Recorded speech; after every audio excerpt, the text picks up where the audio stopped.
Hello guys, मेरा नाम है शिवम। मेरा नाम है अनु। तो मेरे बहुत दिल में एक सवाल था कि जो है इस्लाम में या मुसलमान लोग जो है वो टोपी क्यों पहनते हैं। और कुछ भाइयों ने मेरे को कहा था कि क्योंकि हम जो है मोहम्मद सल्लल्लाहु अलैहि वसल्लम उनको हम फॉलो करते हैं, ठीक है, हम इसलिए टोपी पहनते हैं। लेकिन इसमें लिखा है कि मुसलमान, ईसाई और यहूदी तीनों धर्मों में जो है टोपी पहनते हैं, ठीक है। तो यहूदी शायद मेरे को पता नहीं कि करते हैं या नहीं करते हैं रसूल को, ठीक है, फॉलो। और ईसाई तो वैसे पता नहीं करते होगा, तो वो क्यों पहनते हैं तो देखना पड़ेगा, ठीक है। तो वीडियो स्टार्ट करते हैं। क्या आप जानते हैं कि मुसलमान ही टोपी नहीं पहनते, यहूदी लोग भी टोपी पहनते हैं और ईसाइयों में भी टोपी पहनी जाती है।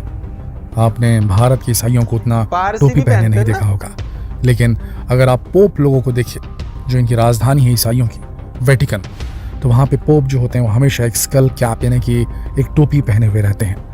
तो मुसलमानों, यहूदियों और ईसाइयों में टोपी पहनने का एक कल्चर है, एक प्रावधान है, एक नियम है। तो आइए जानते हैं इन तीनों धर्मों के लोग ये टोपी क्यों पहनते हैं। मुसलमान यानी कि इस्लाम, ईसाई धर्म, यहूदी धर्म और क्रिश्चियनिटी यानी कि ईसाइयत में तीनों धर्मों की जो जड़ें हैं, जो रूट्स हैं, वो समान हैं। ये बहुत कम लोग जानते होंगे, लेकिन इनकी जड़ें जो हैं वो एकदम समान हैं। उसके बाद भी ये एक दूसरे के जानी दुश्मन हैं। यहूदियों की क्रिश्चियन से नहीं जमती, मुसलमानों की न यहूदियों से जमती है न क्रिश्चियन से जमती है, क्रिश्चियन की तो दोनों से नहीं जमती। क्यों है एक दूसरे के खून के प्यासे? इन तीनों धर्मों में क्या अंतर है और ये तीनों टोपियां क्यों पहनते हैं? आज के इस वीडियो में हम इन तीनों धर्मों में अंतर को तो समझाएंगे ही और ये भी बताएंगे कि टोपी क्यों पहनते हैं, और साथ ही हम ये भी जानेंगे इन तीनों धर्मों में इतना कलेश क्यों है।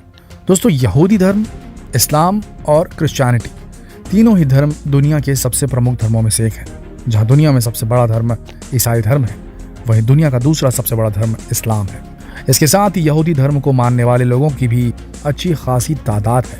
अगर देखा जाए तो ये तीनों ही धर्म आपस में एक दूसरे से जुड़े हुए हैं, लेकिन इनके विचार और रीति रिवाजों में अंतर है, जिसके चलते अक्सर ये लोग आमने सामने आ जाते हैं। खासतौर पर यहूदी और इस्लाम धर्म में तो खूनी संघर्ष चलता रहता है, जिसकी वजह से ये लोग एक दूसरे से कोई भी संबंध रखना पसंद नहीं करते।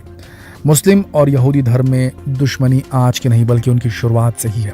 चलिए पहले इन दोनों धर्मों में दुश्मनी की वजह जान लेते हैं। दोस्तों, दुनिया में इंसानों की सबसे पहली पीढ़ी की शुरुआत आदम और हव्वा से हुई थी। ये बात लगभग हर धर्म ग्रंथ में कही गई है और इसे एक यूनिवर्सल ट्रूथ की तरह माना जाता है, खासकर इन तीनों धर्मों में। तो जैसे जैसे दुनिया में लोगों की जनसंख्या बढ़ने लगी, उनके विचार और आस्थाएं भी बदलने लगे, जिसके चलते कई धर्मों का उदय हुआ। अगर हम बात इस्लाम और यहूदी धर्म की करें तो यहूदी अब्राहम को अपना पहला पैगंबर, पहला गुरु मानते हैं, इसलिए उन्हें अब्राहमिक धर्म भी कहा जाता है। लेकिन वहीं मुस्लिम और क्रिश्चियनिटी में इब्राहिम का जिक्र मिलता है।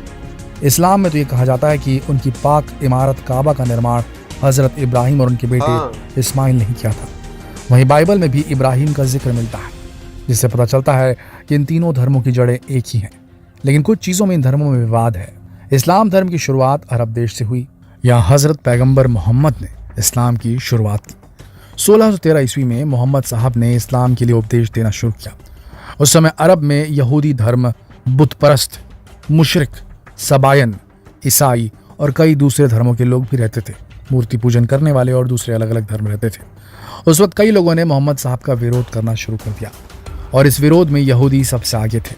यहूदी अपने धर्म में किसी भी तरह का बदलाव नहीं चाहते थे और यहीं से मुस्लिम यहूदियों में विवाद की शुरुआत हुई। 622 में मोहम्मद साहब ने मदीने की यात्रा शुरू की। इस यात्रा को हिजरत कहा जाता है। मोहम्मद साहब ने इस्लामिक फौज की तैयारी की और आखिरकार मदीना और मक्का को फतह कर लिया।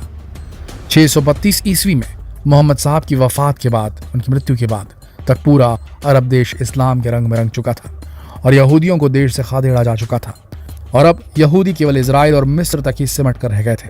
वह इस्लाम दुनिया में बहुत तेजी से फैला, धीरे धीरे दुनिया का दूसरा सबसे बड़ा धर्म बन गया। वहीं आज भी यहूदियों की सबसे बड़ी आबादी इजराइल में ही रहती है। ये लोग एक ईश्वर में यकीन रखते हैं और इस्लाम की तरह ही मूर्ति पूजा के विरोधी होते हैं। ये जो इजरायली होते हैं, यहूदी जो होते हैं। यहूदियों की धार्मिक भाषा इब्रानी है, जिसे हिब्रू भी कहा जाता है, और इनके धर्म ग्रंथ तनख कहा जाता है। इसे यहूदियों के देवता का नाम यहोवा बताया जाता है। उनकी प्राचीन कथाओं के अनुसार उनके पहले पैगंबर मूसा ने उन्हें ये नाम बताया था। अब यहाँ ये भी जान लीजिए कि ये वही मूसा है जिनका जिक्र कुरान और बाइबल दोनों में आता है, यानी कि इस्लाम में भी आता है और क्रिश्चियनिटी में भी आता है। अब आप सोच रहे होंगे कि जब तीनों ही धर्म के पैगंबर लगभग समान हैं तो विवाद किस बात का है। दरअसल इन सभी धर्मों का संबंध मूलतः इनके पैगंबरों से जुड़ा है। यहूदी धर्म की उत्पत्ति पैगंबर अब्राहम या इब्राहिम से मानी जाती है, जो 2000 ईसा पूर्व में आए थे। उनके पोते का नाम हजरत याकूब था और याकूब को ही इजराइल कहा जाता था। अच्छा। ऐसा कहा जाता है कि जैकब यानी कि याकूब ने, जैकब बाइबल में आता है नाम और इसमें याकूब बोलते हैं, याकूब ने 12 अलग अलग जातियों को शामिल करके इजराइल का एक पूरा राष्ट्र बनाया था। याकूब का यहूदा नाम का एक पुत्र था। उसके वंशजों को बाद में यहूदी कहा गया।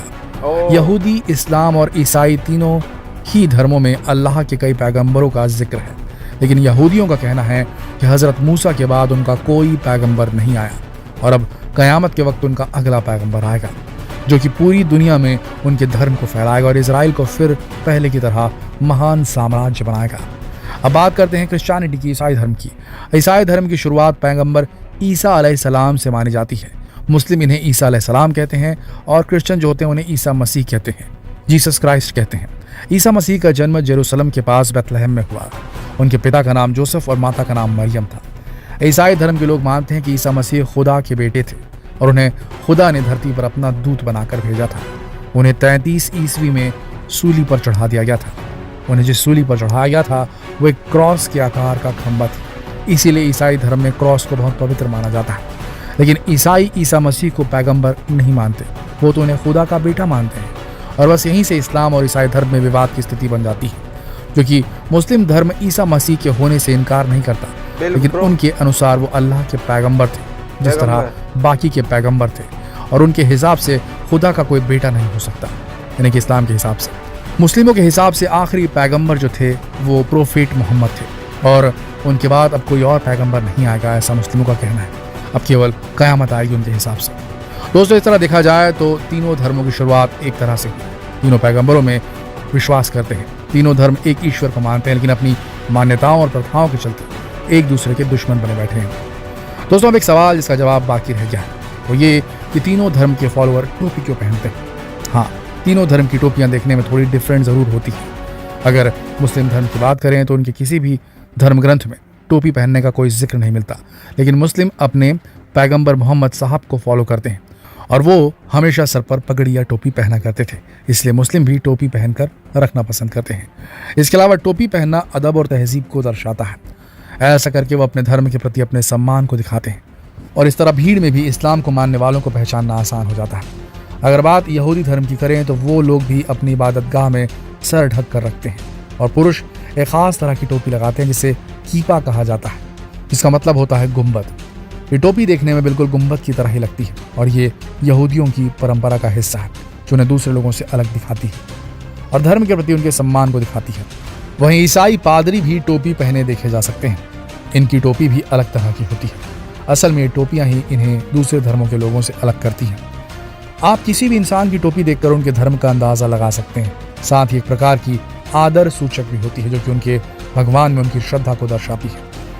तो दोस्तों, ये जानकारी आपको कैसी लगी हमें कमेंट में ज़रूर बताएं और वीडियो को शेयर जरूर करें फेसबुक पर, व्हाट्सएप पर, यूट्यूब पर, ताकि लोगों को समझ में आ सके कि क्या डिफरेंस है इस्लाम में, क्रिश्चियनिटी में और यहूदियों के धर्म में।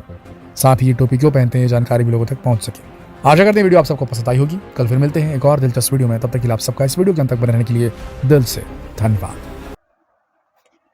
पर इन्होंने जो है, हाँ, इन्होंने ये तो बताया नहीं कि वे क्यों पहनते हैं। इतना तो हमको पता ही था कि जो मुसलमान जो लोग पहनते हैं वो जो है रसूल, क्योंकि वो पहनते थे, ठीक है, वो ढक के रखते थे अपने सर को, तो इसलिए वो पहनते मुसलमान। इतना तो हमको पता ही था। उन्होंने यहूदियों का बता दिया नहीं, उन्होंने उसका क्रिश्चियन का बता दिया, उनकी गुंबद क्या आकार की होती है इसलिए वो पहनते, लेकिन क्यों पहनते ये नहीं बताया। तो जिस मकसद से हमने वीडियो स्टार्ट की थी वो मकसद हमारा पूरा हो नहीं पाया, लेकिन ये बहुत ज्यादा जो इन्फॉर्मेशन मिली है हमको, है ना, और धर्मों की, कि मतलब वो लोग जो है वो कोई भगवान का बेटा मानता है, कोई वहां से मानते हैं, कोई याकूब, ठीक है, तो ऐसे ऐसे। लेकिन मेन जहाँ पे रुकना था आके, ठीक है, मोहम्मद सल्लल्लाहु अलैहि वसल्लम, वहां पे रुकना था आके, लेकिन ये लोग वहां पे रुके नहीं, इन लोगों ने अपना अलग ही बना लिया। तो बस वही मतलब थोड़े क्या बोलते हैं, मुख्तलाफ, ऐसा कुछ इख्तलाफ पैदा हो गए, ठीक है, उस वजह से आज तक है वो हमेशा ही रहने वाले हैं अब, ठीक है। तो देखते हैं अब नेक्स्ट वीडियो अब क्या होता है, ठीक है, बाय।